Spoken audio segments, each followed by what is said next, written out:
Hi, welcome to Session 3 of World Civilizations, History 3380. This is the first part of Session 3. In Session 2, we were looking at religions and ideologies, both as ways that people in the pre-modern world try to grapple with issues of the meaning of human life, try to understand the natural world, and also try to impose some degree of order upon their societies.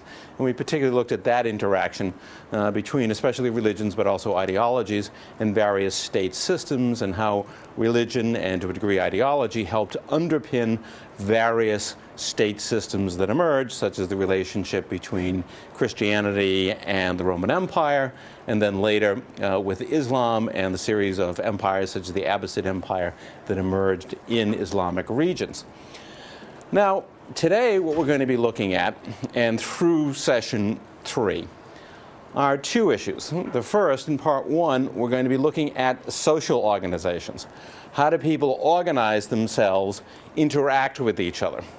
Now, much of what I'm going to be talking about existed, evolved, emerged before highly structured state systems came into existence. In other words, before the Roman Empire, before the famed ancient empires of China and Persia, etc. But, as we will see, there is a connection again between how people organize themselves socially and the emergence of state systems, that the two did interact. But our initial focus is going to be on how people organize themselves, how they interact, because it's very different in many ways from the way that people organize themselves today. Today, the principal relationship that exists in most societies is some form of capitalist relationship, that we relate to each other, interact with each other, accomplish things through the payment of wages. You can call them salaries, you can call them what you want, but that's basically the fundamental social organization. Not that others don't exist and continue to exist, but in the time we're talking, in the pre-modern world, there were other ways in which people organized themselves and got things done. And then in the second half of Session 3, we're going to see how they acted economically, what kinds of economic activities were important, particularly the emergence of trade. Now, first of all, if we look at human societies in the pre-modern world, most people, the vast majority of them, fell into one of three categories, particularly one: herdsmen, peasants, and merchants. Those were the three major groupings. And it would be fair to say that in the early modern world, probably, well, if we're talking, let us say, by the year 1000 of the contemporary era, probably 80% or more of the world's population were peasants. They worked the land. A much smaller percentage were herdsmen, were the types of nomadic peoples that we're going to see interacting later on with the sedentary groups such as peasants. But a much smaller fraction. That's not to say they weren't important, because herdsmen, nomadic peoples, were very important. We're going to see especially the influence of nomadic groups like the Mongols on the emergence of the modern world. The third group would be even smaller than the herdsmen, much smaller, a tiny fraction of the population, a few percentage points. And those are people who are involved in some kind of mercantile activity, and we might throw in artisans, skilled craftsmen, etc. Now, obviously, people were fulfilling other functions in life. There were rulers, kings, queens, emperors, what have you. There were people in various priestly functions, etc. But their numbers are so tiny, they don't even register on any kind of effort to group people and say, look at who were the major groupings in the world. So what we know is that certainly by the coming of the early modern age, the vast majority of people living on the earth were peasants of one kind or another, working the land and usually paying tribute to some political institution or another. The question is, how did these people organize themselves? In the modern world, I was talking about the fact that, well, capitalism plays a central role in how we relate to each other. How do we get things done? How do you get something done that you're not going to do yourself? Well, 90% of the time you pay somebody else to do it. Okay? That's a wage.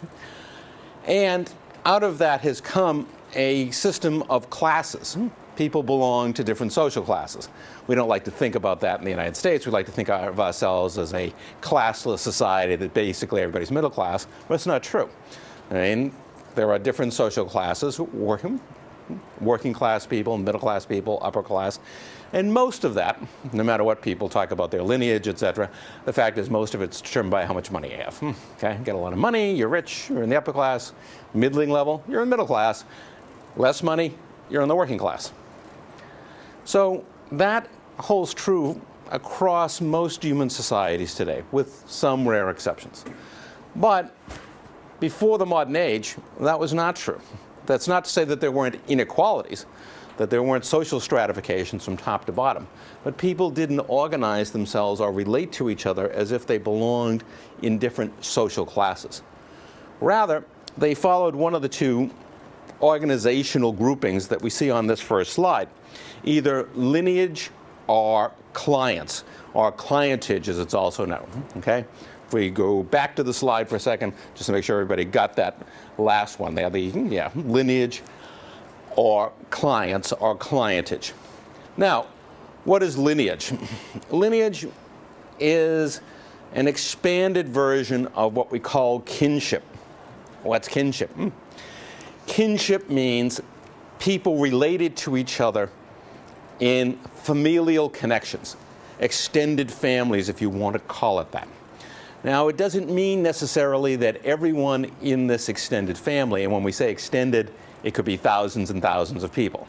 This is not, oh, I've got an extended family, 15 people come over for Thanksgiving every year. Interesting. How about 15,000? Now we're talking something. Kin groups could be huge. They could be thousands and thousands of people. And, well, they may be connected directly by blood, either by birth or marriage. They may be linked to the kin group in other ways. You could essentially be adopted into a group. You could be initiated into it. But there is a belief that you share a common past, a common heritage, and that you share common ancestors. This was a highly prevalent way that people organized themselves in the pre-modern world.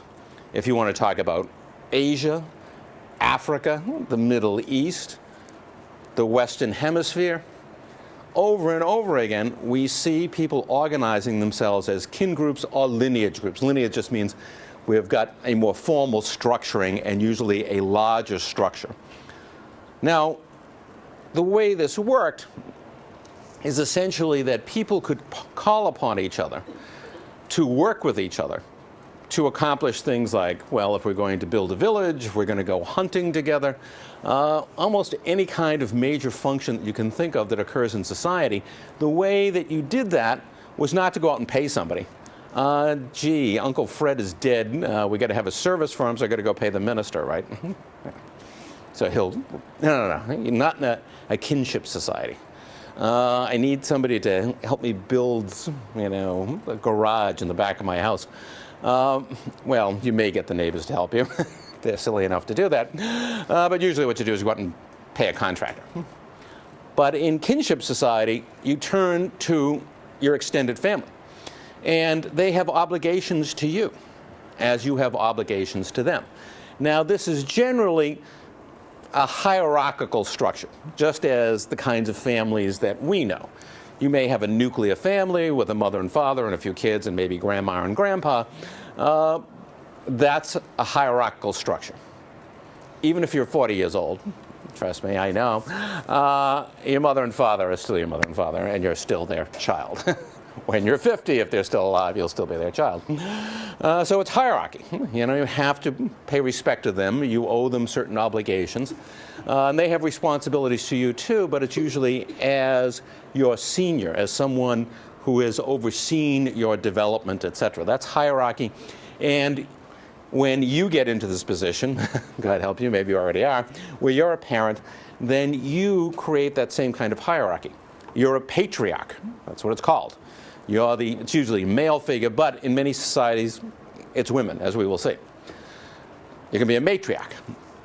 You are responsible for this family? Well, in kin groups and lineage groups, there's also a patriarch or a matriarch who's at the top of the system, who sort of calls the shots. And people owe that person particular respect and particular homage. And they have to cooperate when that senior member of the family, that matriarch or patriarch, calls upon them to assist in whatever activity is going to be undertaken by the group. That's kinship, that's lineage. As we will see, it can take different forms, can be very large, somewhat smaller. The other major manner in which people interacted with each other in the pre-modern world was something called clientage, or being clients, or patron-client relations. That's another way of putting it. What this means is you've got a hierarchy again, people at the top and then people who owe them certain obligations below them. But there's no specific claim of a family relationship, whether by birth or by marriage or whatever, or by ceremony. This is simply a relationship, a practical relationship. Example, we're going to look at Europe in a few minutes. Europe in the pre-modern age was characterized by clientage or by patron-client relationships. We call it feudalism, meaning that in this set of relationships, let's say you have a king and knights, and the king calls upon the knights for assistance in warfare, etc. And they owe him certain obligations. But they don't owe him those obligations because, well, I'm married to his sister, I have to do it, we're part of the same family. There may be no such family connection at all. Instead, you've made a deal. Okay? He's the head man, and we respond and help him out, and he helps us. He helps protect us on a day-to-day basis. And then when it comes to issues of warfare, we form armies and help the king. That's a patron-client relationship. Doesn't have anything to do with family, has to do with practical issues of people making deals with each other that someone will lead the group, others will be supportive, and they will cooperate with each other. In fact, they create what we call in the modern world contracts, agreements to do this. So these are the two major ways that people organize themselves. We're going to look at examples of these two major ways of doing it and some of the implications of how people organize themselves in the modern world. Now, if we look at the next slide, we'll see that one of the major examples of lineage could be found in the Arab world. In the Middle East, in the pre-modern world, I should say, the Qahtani and Adnan tribal groups were two of the major tribal groupings in the region. What were these tribal groups? They were huge extended families. And again, not everybody was related directly by birth, but if you were not, then you had to be brought into the tribal group through ceremonies of initiation, etc., unless you married into it. And you generally recognize certain common ancestors. And those common ancestors were seen as having critical characteristics. These people may be real, they may be mythical. It's never very clear. But you see yourself as part of a long line of descent from ancestors, and those ancestors, again, had certain characteristics, maybe bravery, maybe they were particularly intelligent, whatever. And you believe that those qualities and characteristics carry on down to your generation, and that relationship to that elder, that ancestor, is what ties all of you together today. Now, again, we have patriarchs in these tribes, such as the Qahtani, and their job isn't just to rule over a tribal group. They're also responsible for defending the community. This is one of the key functions.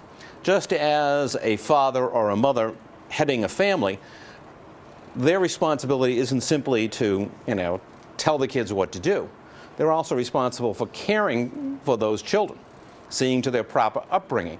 Well, a tribal leader has the same responsibility. For example, organizing defense. Suppose there are nomadic invaders who are threatening the tribal territories. Well, somebody's got to organize defense. That's the responsibility of the tribal leader. we need to create better relationships with a local urban center because there's important trade there that we need access to. Who's going to take on that job? Well, of course, the tribal chief will do that. So defending and protecting and supporting the community that is the tribal group or is the kin group is one of the major responsibilities. And with that as well, the responsibility of defending the lineage, which means what? Meaning it's the responsibility of the tribal leader to ensure the maintenance of this group and to follow the guidelines, the responsibilities, the traditions of the tribe. There are, for example, taboos which limit the behaviors of people in kin groups. An example, if we're dealing with a matrilineal society, in other words, where the mother, the female figure, is the dominant figure. And that means, for example, that inheritance of goods, etc., passed down through the mother's side of the family. There are inevitably taboos relating to, and you'd find this in patriarchal groups as well, but there are taboos about marrying into the mother's side of the family. In other words, if you're born into a tribal group, it's matriarchal, let us say. You cannot marry anyone on your mother's side of the family, no matter how distant the relationship. You know, this isn't, oh yeah, I know, I can't marry my first cousin. They have laws against that. Now, this is anybody, even if it's, you know, your 8th cousin 12 times removed and you've never even heard of them before. Doesn't make any difference. If there's any connection whatever between this person and anyone on your mother's side of the family, absolutely forbidden. Why? Largely, probably to protect the evolution of the tribal group so that there will not be close intermarriage. I'm not positive of this, but this is the kind of rule that tribal leaders are also responsible for enforcing. And it's not just a matter of protecting the community from outside forces, it's also a matter of protecting the community internally and enforcing its own rules and traditions. So you have all those responsibilities. Now, these groups, these tribal groups, and this tends to be true of tribal groups in general, were highly competitive and decentralized societies. Again, we're not dealing with a formal, these are not state structures here. Nobody's claiming to be king of, you know, the Arabian Peninsula here. Rather, these are social relationships, and they tend to reflect open and competitive societies. These people are nomads, these people tend to be warriors, and so they are highly competitive societies, and the tribal system allows for that kind of relatively loose organization. No one's going to be overseeing what you do literally on a day-to-day basis. The tribal chieftain or the matriarch is more concerned with the overall well-being of the group, but within the group there can be tremendous competition. For example, succession, who will be the next patriarch? Who will head the tribe? Well, usually there's some linkage to lineage. In other words, that one of the sons of the current tribal chieftain or leader will take over that position. But which one? Well, it isn't the oldest one automatically. Instead, there's usually a competitive process. Which one of the sons is most capable of ruling the group? So we have open and competitive systems that are typical of these groups. Now, with these particular tribes, most of them would fall into the category of people who were herders. They were mostly sheep and camel herders, and warriors. And in this kind of society that typified the Middle East at this time, the warriors and the herders held the highest status, especially warriors. These were considered to be the most important groups in these tribal organizations. And it's fairly obviously why. One, where do you get your food from? Well, the sheep and the camels, and transportation. So the herders are extremely important. And the other part of wealth comes from warfare, from raiding, trading groups. You raid a caravan and take treasure from it, or you raid a town, etc. So the logical thing is the higher status belonged to these groups because they were so important economically to the maintenance of the tribe. People who were farmers and townspeople were at the lower end of the status chain. They were considered less significant because they didn't make the same kinds of critical contributions. These are herding and nomadic societies. So yeah, within their territories, there may well be farmers, sedentary groups, and there may be townspeople, tradesmen and artisans, but their contribution to the well-being of the tribe is seen as far less significant than that of herders and warriors, so naturally they have a lower status. Now, one thing that's starting to happen, and this is before the rise of Islam that we looked at the other day, is that urban centers are starting to take on greater significance. Certainly by the 7th century of the contemporary era, when Muhammad has his visions and we see the emergence of Islam, by then, urban centers had become extremely important. These were major trading centers, and a great deal of wealth was being created by these urban centers. Now, as of the time of Muhammad, we would still have to say that the herding and nomadic groups, the warrior groups, were probably still more important. But now there is much more of a regular competition between urban dwellers, merchants, etc., and these tribal groups that base their economies on herding and on warfare. And with the rise of the urban centers, there comes a specialization of function, that people are taking on specialized roles as merchants, as artisans, as religious figures, as governing authorities, and not simply because they are the head of a tribal group, but rather because they've been bestowed this responsibility by the residents of the urban area. So we're getting a dramatic distinction between the tribal groups who are herders and warriors, and now these newly emerging groups in the urban areas that are specialized in their functions, such as merchants and artisans. These relationships, as we will see, will play a critical role in the emergence of the modern world. The relationships are mixed. At times, it's a symbiotic or complementary relationship between the tribal groups and the urban dwellers. The urban dwellers often have goods that are valuable to the herders and the warriors. Say something like certain food products.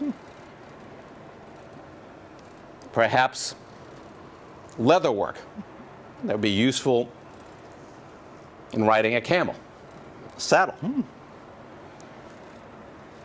So there may be an exchange of goods between the two groups, trade. But at other times, the groups may war on each other, particularly the tribal groups attacking urban areas and simply seizing products rather than engaging in trade. Relationships varied over time. Something else that's starting to happen is that as the urban centers develop, people in urban areas begin to see themselves as the superior human beings. The very word civilization is rooted in the experience of urban dwellers, people in cities. They believe that living in a city is what civilization is all about. You have permanent homes, you have an organized governmental system, you have governmental officials, you have paved roads, you have artisans creating distinctive artwork. That's what civilization is. The Romans believed that life outside the city simply wasn't worth living. If you're a Roman and you were exiled from the city, it was as good as a death sentence as far as Romans were concerned, because outside of the city, outside of an urban area, was just barbarism. And the term barbarian was generally applied to people who didn't live in urban areas. So we see this emerging conflict between nomadic groups and the urban dwellers that will become of greater significance in the centuries ahead. It's the urban dwellers who initially will build the great empires, like Rome, like the Persian Empire. But the events that will bring on the modern age will involve the nomadic groups overrunning many of these so-called urban civilizations. We're going to see how that comes about later on. Now, in the case of China, what we see again is a lineage system, but also early on, before this happens in other parts of the globe, such as the Middle East, the rise of an organized state. You know, if we look in the Middle East, back 2,000 years ago, you're still dealing largely with tribal groupings.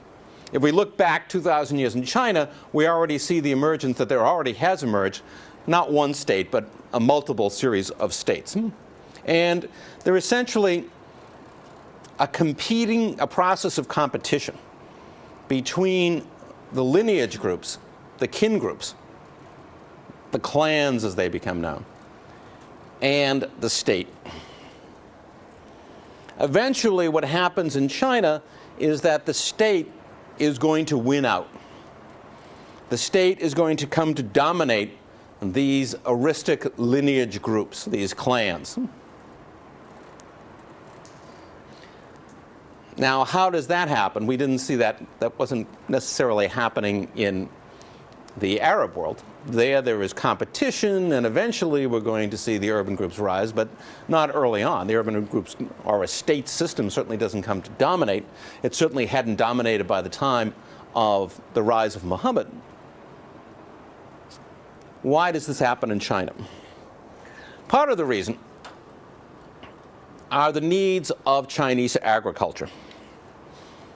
China's agricultural system is based especially upon river irrigation. China has vast river networks, and it's these river networks that allow intensive agriculture to take place. You can't have intensive agriculture without irrigation. If you just rely on the rain, you're going to be dead. Because rain varies from one year to another. Some years are good, some years bad. Rivers, unless there is an extraordinary drought, will always have at least some water in them. So if you draw on the river water, you can be assured of a steady supply of water. So it was necessary to dig irrigation ditches to draw the water from the rivers onto the land. Now, as agriculture developed, something else that happened is that soil was washed from the farmland back into the river. These processes of irrigation and then soil erosion, as agriculture expanded, required that human beings organize themselves efficiently for several reasons. One, somebody had to organize the digging of the irrigation channels. Two, somebody had to be responsible for the maintenance of the channels. Three, someone had to be making decisions about the distribution of water. If you live 1 mile from the river, you could take all the water and leave none of it for people who live 2 miles from the river. So somebody has to be a judge and decide, well, how much water are you allowed, and how much must you let pass through your property to other lands that require the water. With erosion, somebody has to deal with the problem of flooding. What happens as the soil erodes, it fills up the riverbed. The riverbed becomes more shallow, and when heavy rains come, the river is much more likely to overflow. So you have to build levees. If you've ever been in New Orleans, hopefully not recently, but if you go to New Orleans and you're standing near the river, you're looking up at the river. The river may be 20, 30 feet above you. And the reason for that is that over the years, levees have been built. Here's the land and the river used to be here.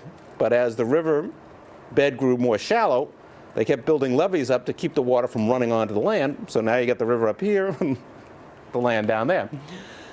Same thing had to be done in China. Who's going to do all of this?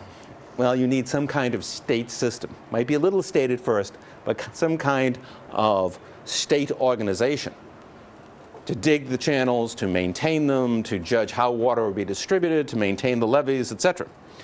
The other major reason why China would see a state emerge early on is that China was subject to periodic nomadic invasion. As the sedentary populations began developing based on agriculture in China, nomads would sweep down, especially from the north, and basically take whatever products these sedentary populations had generated and run off with them. So you need a state organization to organize defense. The Great Wall of China was one of those defenses. And the Great Wall of China was built over hundreds and hundreds and more than 1,000 years as a series of states took on the responsibility of building walls that would help protect the local population. So both for agricultural purposes, to maintain the agricultural system, and to defend the populations from nomadic populations, a state system is going to emerge. Now, of course, the lineage groups, the clans, with their aristocracies, the people who dominate them, their patriarchs, they're not going to just sit around and let somebody form a state system. Usually what would happen is the head of one lineage group or another would try to take the lead in creating a state.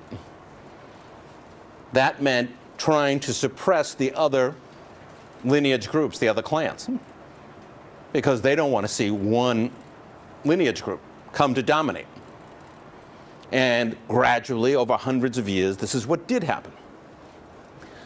By about 900 of the contemporary era, the Chinese state, or empire, had evolved a system that allowed them to manage this process and also to assert once and for all their authority as opposed to the authority of lineage groups. And that was a civil service examination system. Sounds pretty standard. Actually, it is fairly modern in its concept. The idea is that people, men, not women, would be drawn from different regions of China. And they would be subjected to intensive education. Began actually in their own homes, later in regional schools, and eventually state universities were created. These people would be trained in a common set of traditions, such as Confucianism. They would have a common training in Chinese classical literature and in the philosophy of Confucius. These people would form the bureaucracy of the Chinese state. And when I say the 9th century, by then it had taken on full form, but it had been evolving for hundreds and hundreds of years. So the state now has this mechanism. And why is it important? To create a group of commonly educated people who are loyal to the state and who can be sent to serve in the various regions of China, and who will not simply serve the interests of the lineage groups. That their commitment is to the state, to the emperor. They have a common training, a common set of values. They are operating in a region where their own lineage group, and they certainly have one, their clan, doesn't exist. So these are to be the impartial managers of the Chinese empire, giving the state even greater control and further being able to subordinate the lineage groups to the state. These people were known as the scholarly gentry. They were also called mandarins. The more common term these days is scholarly gentry. And basically, they do constitute a meritocracy. How did they get their job? Study, study, study. Take all these incredibly competitive and difficult exams and finally reach the stage where they could serve as the bureaucrats of the Chinese empire.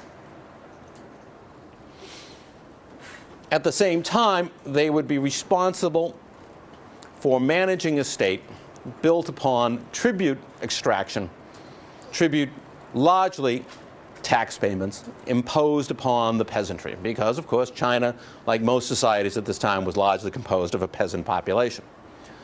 So we have in China the emergence of what becomes a very common state system. We see it in India later, see it in various parts of the world in the Western Hemisphere, an agrarian bureaucracy. It's a state system supported by the taxes upon peasants. Now, it's important to note that the clans, or the lineage groups, didn't disappear, even as the Chinese state became powerful. State systems in the pre-modern world were not nearly as powerful as modern states. A modern state does all kinds of things. You know, it goes out, it paves roads, it builds schools, it manages a full-time military, it collects taxes in all kinds of elaborate ways, regulates the economy. Pre-modern or ancient states didn't try nearly all that stuff. Mostly they collected money to support the state and maintained a military, usually small on a full-time basis. And that's basically what they did. And they protected society from outside invaders.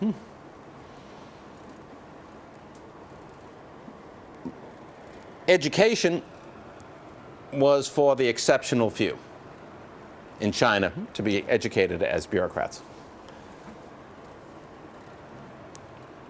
How do you get along in a society like this?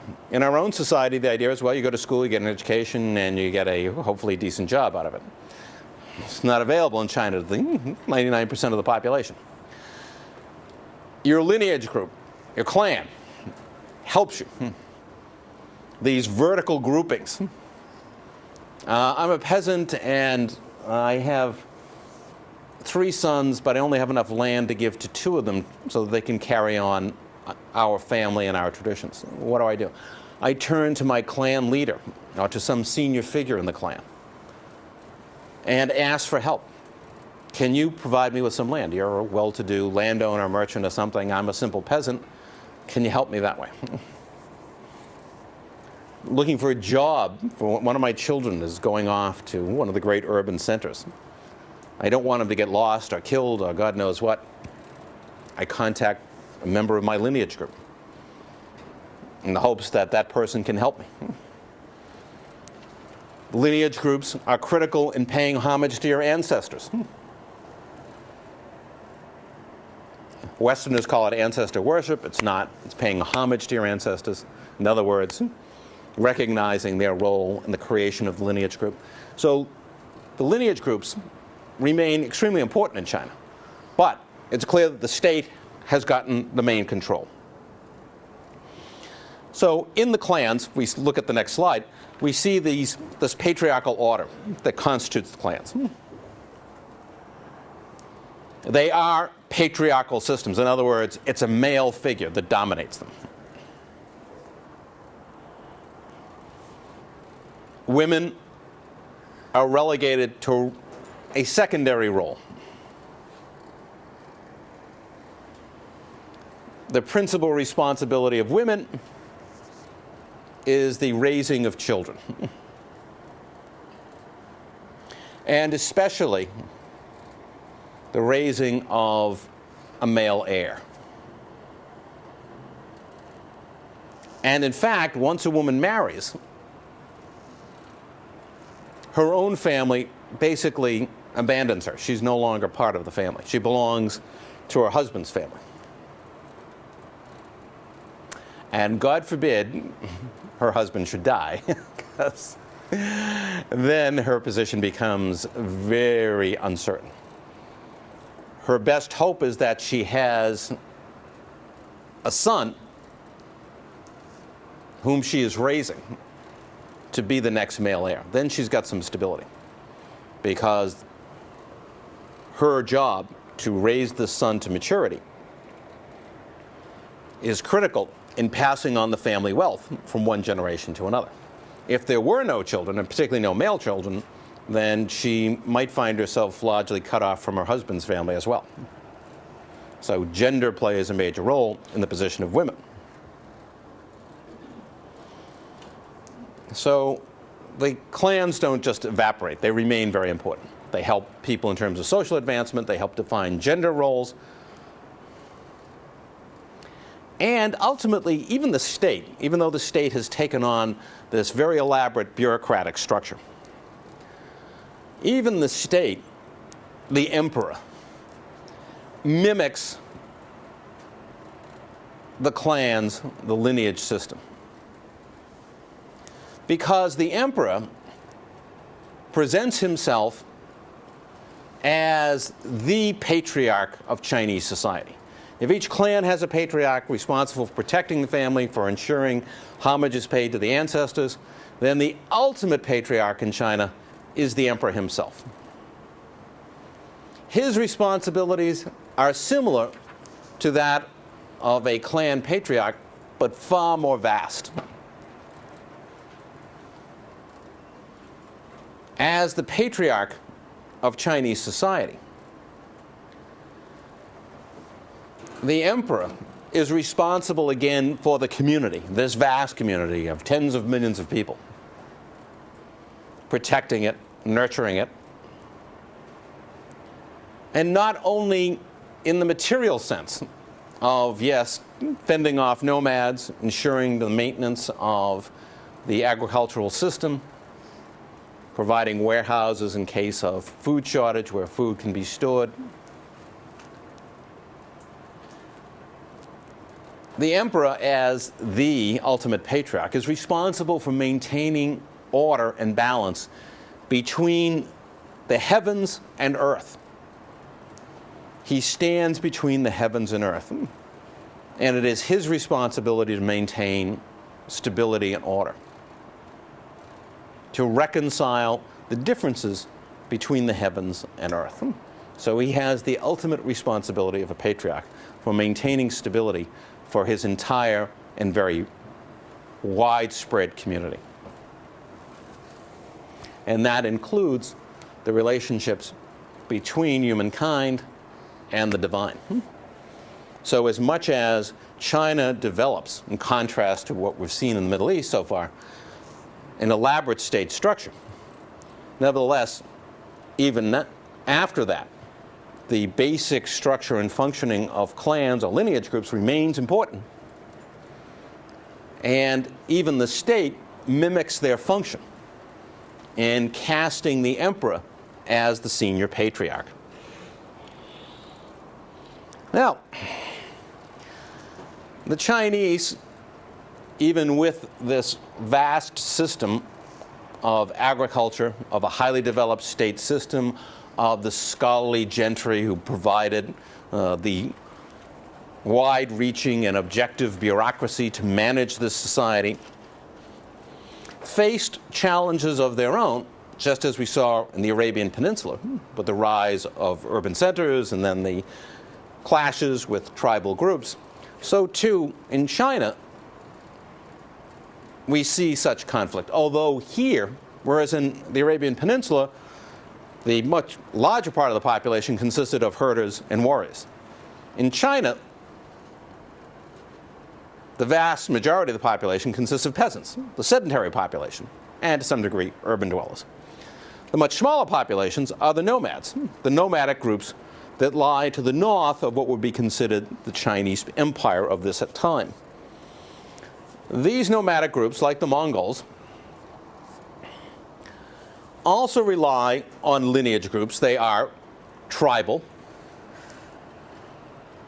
Control of the Mongol people is passed down from one generation to another through the patriarch. They too are pastoralists, like the tribes in the Arabian Peninsula. In other words, they raise animals, particularly horses. And like those groups, they too engage in warfare.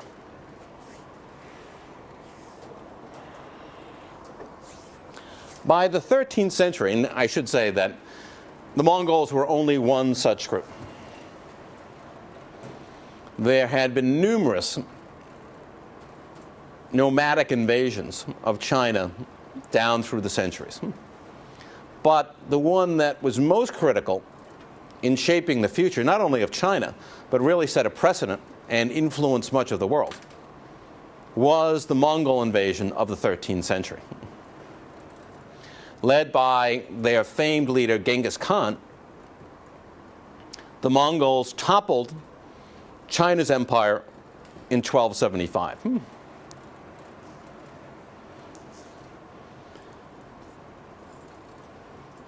Over the course of a century, the Mongols conquered not only China, but a vast empire that stretched across China all the way across the steppes of Russia, through much of northern India, into the Middle East, and even touching Eastern Europe. It was the greatest land-based empire in the history of humankind. It lasted for really less than a century, but it was an extraordinary accomplishment. One of the critical factors in determining this outcome was the fact that the Mongols, as nomadic groups, as pastoralists, relied heavily on their horses to carry out their economic activities. This made them superb horsemen. And their abilities to ride and fight from the back of a horse gave them, one, enormous speed of movement, and secondly, proved to be a huge advantage over what were the conventional weapons of the time, not only in China, but in the Indian subcontinent, and that was the use of chariots. In other words, two-wheeled carts, essentially, that were pulled by a horse. They did not have nearly the speed or maneuverability of people operating simply from horseback with spears and slings and other such weapons. So this is what allowed the Mongols to spread their influence and create this empire in such a short time and over such vast territories.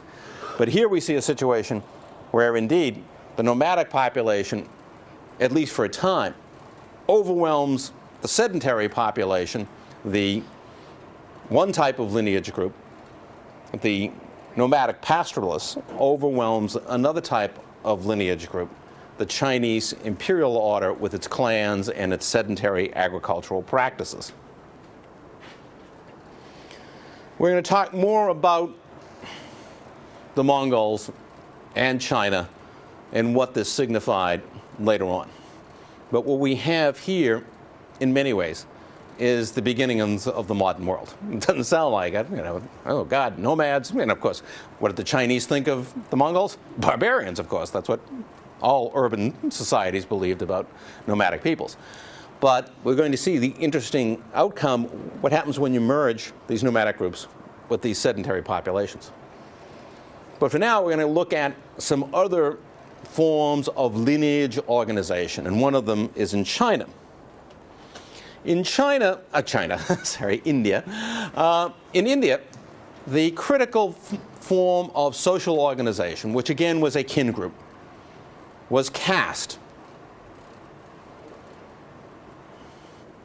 Caste represented several different factors, one of which was that caste was defined in part by your function in life.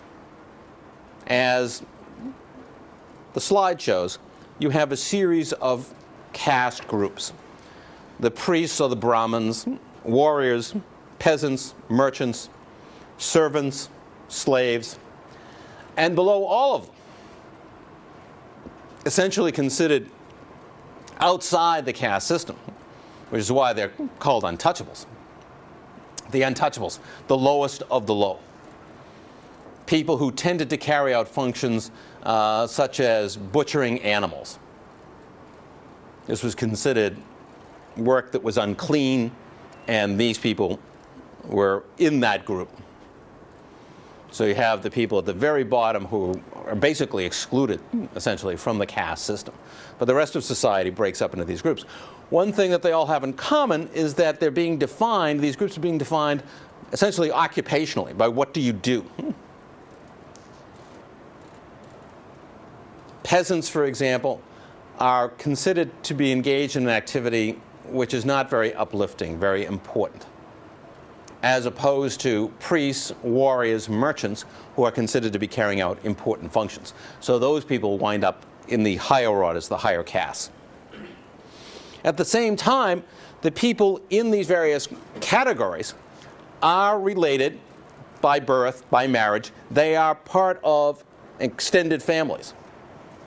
So we have an overlapping of two factors here, both the fact that you are extended families and the kinds of functions that you carry out in society. This is what constitutes a caste. Now, these distinctions are fairly rigid. Each caste has its own social restrictions, dietary rules, marital rules. You're not supposed to marry outside your caste, and God knows you would never marry into a lower caste. The food you eat, who you could eat it with, all of that's determined. And essentially, you'll be born into and die in the same caste. Now, social mobility was not all that great in almost any society in the pre-modern world. It's not like, people were regularly moving out of the peasantry and into the aristocracy in China any more than they were doing that, let us say, in Europe or the Western Hemisphere or Africa. Social mobility was pretty limited in the pre-modern world. It was pretty hard to move up beyond the place you were born, but it was even more so in the Indian subcontinent, because the rules were so rigid and strict that it made it virtually impossible to move up from one caste into another. Now, Hinduism, and I made reference to this when we were talking about religion, helps provide essentially a stabilizing influence in this system. We talked about the mythical past in which supposedly a divine being his body is broken up into a series of pieces and they become the various castes of society. Well, so too Hinduism, with the idea of reincarnation, provides a legitimizing explanation for caste, because believers accept the idea that if they accept their position and behave in a manner appropriate for their caste, that they will be reborn into a higher caste. So this apparently rigid social system is actually part of a spiritual journey in which one eventually will seek oneness with the divine spirit. So you're on a spiritual journey that will lead to personal fulfillment over a series of reincarnations, assuming that you behave in a manner appropriate to your social status. So this helps stabilize the system, which otherwise might well, not that there weren't rebellions, etc., but it helps provide some stability because people see, well, there is a purpose to all of this. It isn't just, well, you're born, as an untouchable, or let's say you're born as a peasant, and, well, that's it. In every generation after that, your children's great-grandchildren, you're all going to be peasants. No hope. Well, no, here's hope for the future. Oops, went the wrong way. Looking at Africa and lineage systems, clientage systems, there are both in Africa. Because, if you ask almost anybody, you don't have to take this course, and say, well, gee, how is Africa socially organized? They'll say, oh, tribes, right? We have nation states now, but underneath that, obviously, is this very long history of tribal organization, and that's absolutely true. However, It's also true in some instances, and that's why I'm going to de-emphasize at this point the issue of kinship and tribes and lineage systems, because the one we haven't looked at yet, and we're going to start looking at, are patron-client relationships, or clientage. These are dependent relationships that are not based on kinship. The fact that you and I interact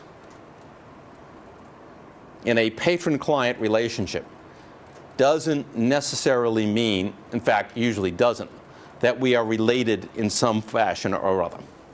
One example of this we find among the Sena tribe of Mozambique.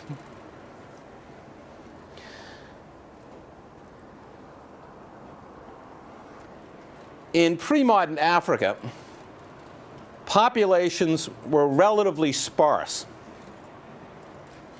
And so, control of labor was more important than control of land. Again, offer some comparison here. China had very large populations. Whenever you compare China, whether you're talking about, let's say, 1,000 before the contemporary era or 1,000 of the contemporary era, populations there were always large. So control of land was very important because there was plenty of people. The question is who would have access to the land. But in a case like this, in Africa, there's lots of land, but having lots of land won't mean much if you don't have the labor to work it. So finding ways to have people to work your land for you so that you could grow more crops was very important. One of these methods that evolved is that when a tribal group, a lineage group, found themselves in difficult circumstances. Example, drought. Crops can't be grown because there's a shortage of water. And Africa has one of the most erratic rainfall patterns of any part of the globe, dating all the way back to pre-modern times. So it was not an uncommon occurrence to have drought. What a lineage group would do would be essentially to give up certain members of the tribal group into a relationship with a powerful individual, a landowner, a tribal chieftain, whatever.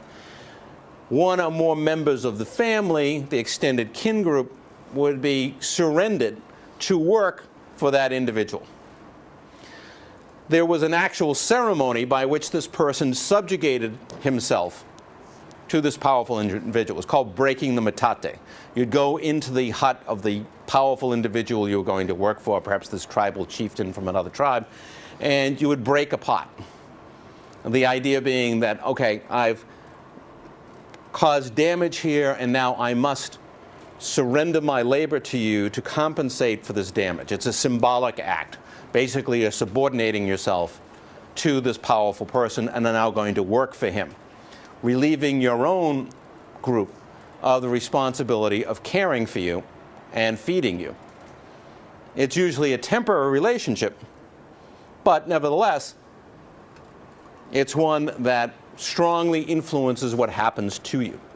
And any powerful individual might have dozens of such clients that have subordinated themselves to him, not because he's a member of their tribe or their group, but rather because this person is in need. He needs someone to work for to support himself. Now, these relationships are complex. Obviously, the person at the top has power over this individual, can tell him whatever to do, where he'll stay, how much he'll work, etc. He enjoys a privileged position. He is the patron. But at the same time, there is a link of loyalty between the patron and the client. The client, the person who has broken the metate, who has subordinated himself to his patron, understands that this is basically saving his life. He'll have to work, but he'll be able to eat. So he owes a certain loyalty to the patron. And the patron is responsible for the client. It's not just a matter of, oh, you're my slave, I can do whatever I want to you. Yeah, I can work you hard, but I have to take care of you. Almost like a parent-child relationship. So these patron-client relationships, the clientage relationships, yes, clearly one person is dominant over the other. This is not a family relationship. One person is being exploited by the other. But there is also a matter of loyalty between the two sides. You must remain loyal to your patron, do what he asks of you, and in return, the patron must be loyal to you and must take care of you. He can't go out and just kill you. He can't starve you to death. He's got to take care of you. He has that obligation to you. These are common relationships, and as we will see much later on, the kind of relationship that has persisted even into the modern world. Another example of lineage groups comes with Native Americans. Native Americans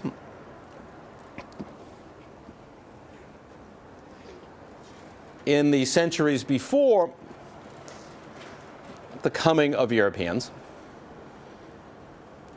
often focused on hunting and gathering as their principal activity. And, of course, they carried out those functions within their kinship group or their tribes. However, in the centuries immediately before the arrival of Europeans, let's say by 1000 of the contemporary era, many of these hunting and gathering groups began to develop agricultural or horticultural economic activities. In other words, planting, raising, and harvesting crops. Things like beans, maize, squash. The Iroquois of the northeastern portions of what is now the United States were one such group. So they begin moving. It's not that they abandon hunting and gathering, but they begin to move their focus more and more towards the raising of crops. For the Iroquois, that also changed how they lived on a day-to-day basis. This is a time when the Iroquois began constructing longhouses, these long buildings you sometimes see portrayed in books about Native Americans, in which one or more families would live, because now they too were becoming a sedentary population, moving away from their functions as hunters and gatherers, or at least de-emphasizing them. The Iroquois, unlike many other groups that we've already looked at, were in fact matrilineal in their focus, meaning inheritance, the determination of who governed the family, etc., was determined on the female side of the group. For the Iroquois, over time, they develop an elaborate series of social organizations, from the longhouses to clustering of the longhouses into villages, to the organization of governing councils. But through this evolution, as they move from hunting and gathering to sedentary agriculture, to the development of villages, through all of that, the kinship relationships, the relationships between extended family, remain dominant, as does the matrilineal focus of their societies. The importance of descent from the mother in determining inheritance and determining governorship, etc. So that kinship relationships remain dominant even as this society evolves significantly from an emphasis on hunting and gathering to an emphasis on agriculture.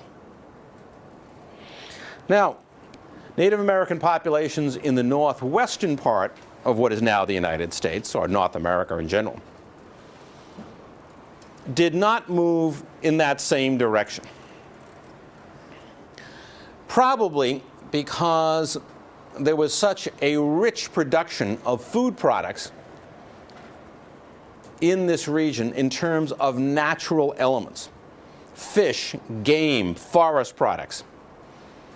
These people did not make the same movement towards agriculture because it really wasn't necessary. Hunting in the forest, fishing in the streams, using natural forest products could readily provide them with just about everything they needed. even though their economic activities continue to focus in that direction, they too shared the same kind of kinship organization as did the Iroquois and other tribes of the East. The difference here was that in the tribal groups in the Northwest, you've got a mix of both matrilineal and patrilineal. In other words, some tribal groups focus on descent from the father, others focus on descent from the mother. One of the distinctive features of the Indians of the Northwest is the idea of potlatches. Potlatches were gift-giving activities in which the chief received gifts from members of the tribe, and he in turn would bestow gifts. The purpose of all of this was a reaffirmation of relationships of loyalty and subordination.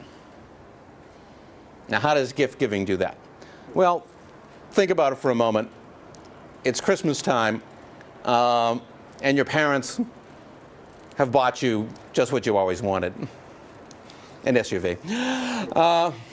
And you've gotten them a carton of cigarettes. Hope you're still around to make the payments on the car for me.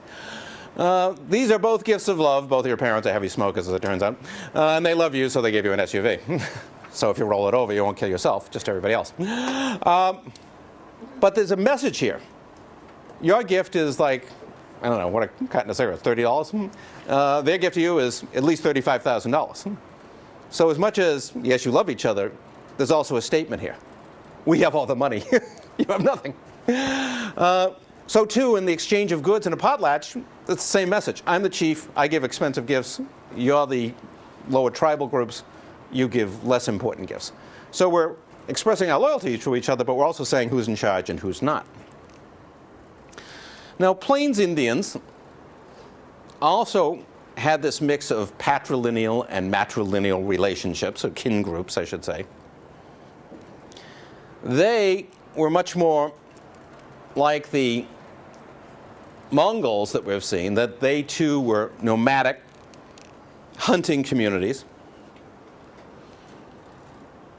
But they too, again, relied on kinship organization. And those kin groups helped determine the organization of things like dancing societies and religious brotherhoods. These groups carried out important functions in Plains Indian society. It was essential for these people to influence the natural forces of the world through interactions with the divine. That could be done through the dancing societies, through the religious brotherhoods, and those too were rooted in family groups, in kin groups. So again, we've got very different environmental conditions in North America, from the East Coast to the West Coast to the plains and the central part, but everywhere we see kin group and how important kin group is in organizing these societies, as different as some of their economic functions may be. Now, one other important area to look at, because it is distinctive, is Europe. Because in Europe, extended family just wasn't important. As we look at Europe on the eve of the early modern world, let's say 1100, we have basically nuclear families. They may be bigger than what we're used to today, but we don't have the extended kin groups. So how is society organized? Well, society is organized along patron-client relationships. Call it feudalism. When the Roman Empire ends, and we talked a little bit about this in regards to Christianity, we have a decentralization, a fragmentation of Europe into a series of small states. How are these organized? How do you rule? Well, the Europeans don't develop the elaborate bureaucratic system that the Chinese have. But they do have an important mechanism in the absence of kinship groups, and that is feudalism. Basically, the relationship between a lord, we can call him the prince, the king, and his vassals, knights. You know, the Knights of the Round Table, King Arthur, that's what this is all about. And what it means is that it's a patron-client relationship. The knights, the vassals, have sworn their allegiance to the king, the prince, or whomever. They will provide military service for him. He, in turn, will provide protection for them and also empower them to collect taxes from the peasantry. And this is where the land comes in. This is the importance of offering land to the vassals that they can control and the power to tax the peasants who work the land. This is a relationship, a patron-client relationship. King at the top, knights or vassals, call them what you will. They are the ones who are in the subordinate position, but it's an agreement, and it carries that same kind of responsibility that we saw in Africa, of loyalty between the two sides. In fact, in the case of feudalism, there are elaborate contracts and ceremonies specifying the subordination of the vassals, their responsibilities to the king or the lord, and his or her responsibilities to them. Now, generally speaking, feudalism was a male-dominated relationship, these patron-client relationships. But as feudalism weakened, and it did by the 12th century, women often did find themselves in positions of power because they had inherited the position of vassal from their fathers. Eleanor of Aquitaine, for example, in France. She was the most important vassal of the King of France. Why? Because she inherited land from her father and the position of vassal. Her lands constituted 1/3 of the king's realm. So 1/3 of all the lands that the King of France saw as part of his kingdom were controlled by Eleanor of Aquitaine. So it's very much a male-oriented system, but women could achieve important roles within it. But we see here a very different situation than in most of the rest of the world, because almost everywhere else, it's not that there aren't patron-client relationships in Africa and elsewhere, as we will see, but here there are no extended kin groups, the kind that we've seen in North America, in the Western Hemisphere, the kind we've seen in Asia, the kinds we've seen in the Arabian Peninsula. Here, they don't exist. What becomes the dominant set of relationships are these non-familial patron-client relationships that we call feudalism. Enormous power was granted to the knights or the vassals. They controlled large landholdings or manors, and the lord had enormous power. The knight who controlled this manor, the power of justice. He was the one who decided if a crime was committed, if someone did something wrong, what was to be the punishment, who was guilty, who was innocent.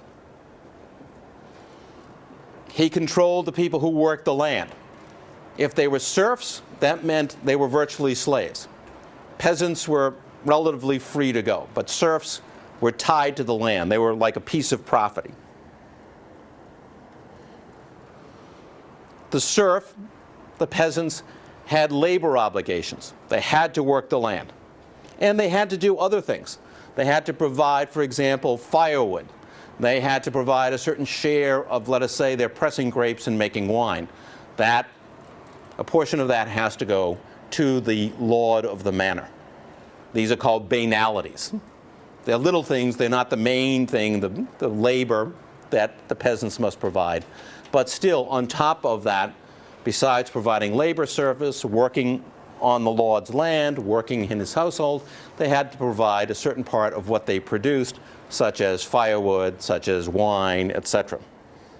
At the same time, just as between the king and the knights, or the prince and the knights, so too between the knight, or the lord of the manor, and the peasants, there were obligations.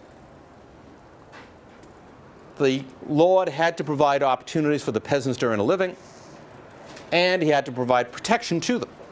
So the patron-client relationship between the king and the knights is replicated with the knight on the local level. He's lord of the manor, and he has these responsibilities to the peasants, and the peasants have responsibilities to him to provide him with certain goods. Again, we have elaborate contract relationships. So we see that in the pre-modern world, society is organized basically along either kinship or lineage groups or along patron-client relationships, the primary one being lineage or kinship groups. Sometimes, as in the Arab tribal organizations, these provide for protection of community interests. In other cases, we see, as in China and Europe, important social stratifications, also in India, that these relationships often meant not an open and free society, but one in which there was clearly certain dominant interests. Something else that marks this pre-modern era, aside from kinship and clientage, is the relationship between nomadic and sedentary peoples. An uneven relationship, sometimes marked by violence, sometimes not, and it will be important in the emergence of the modern world. We've also seen in China the emergence of the state, overwhelming the kin groups, but still the survival of the kin groups and the fact that the state mimics the kin groups in its structure and justification. And finally, the basic economic support for all of these groups was agriculture. But it wasn't the only one.